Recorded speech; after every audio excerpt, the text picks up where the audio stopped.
Hello, my name is Sierra Rhodes, and I am a physical education teacher at Stuckey Middle School. It is a one of our secondary schools within Wichita Public Schools. Like I said, I teach PE. I teach at all grade levels, so 6th, 7th, and 8th grade. One fun or interesting thing about me, I recently just became engaged. My fiance proposed to me on New Year's Day, so that's something fun and interesting. So my thoughts about reflective teaching and what I think of like the value and just kind of just the process about it and any previous experience. I think that reflective teaching is necessary. I don't find myself doing it in like a formal way. Previously, I have not done it in a formal way. Like usually at the end of the day, I kind of just make like a self-assessment of, okay, what went well, what didn't go well, what could be done differently.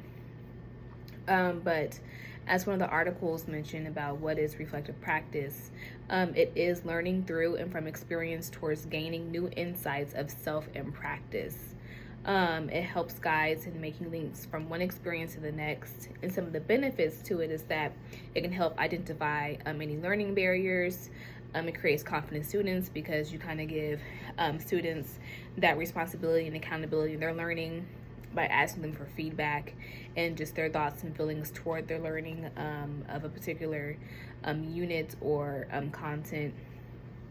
As well as it encourages you to work with others. So working with colleagues or those that are also experienced in your content area. So I think for me, something I have before reading the articles, something I was already implementing this school year and even this semester is just really asking for my students' feedback. Like, hey, what did you think about this activity today? Were there rules that you didn't understand? Was there a skill that you had a hard time achieving or developing throughout the day?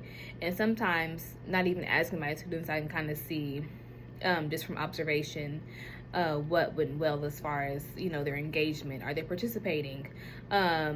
Is the game flowing in a constructive way? Like, yeah, there may be some problem solving or conflict resolution within their teams or against teams, but do they have a general sense of the activity and the standard that it aligns with the activity? That's something that I've really paused and been more intentional on this current school year.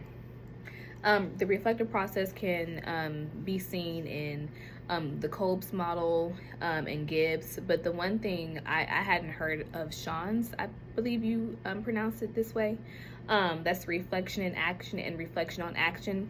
I think this one is more applicable, or I can identify it more because I kind of already do it. But as far as like reflection, action, like you're actively teaching the lesson, but students may be having a hard time understanding and having to pivot or reassess and use that previous knowledge or background of that class or maybe a unit that was done before and like try to switch it up so that students actually understand. And that kind of happened to me today. We did ultimate frisbee, and I could tell by how they were playing, like either I didn't do a good job explaining the rules, but clearly something was missing based on how active they were in the game. And I really liked what was mentioned at the end, just what it looks like in practice. So that's self-questioning, experimenting with new ideas, discussing with colleagues and students, and just constantly observing and getting feedback, whether that's from like a formal observation or from feedback from my students. So I think reflective practice is necessary and essential.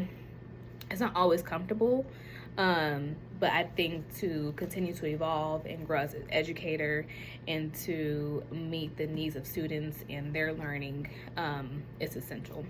Thank you.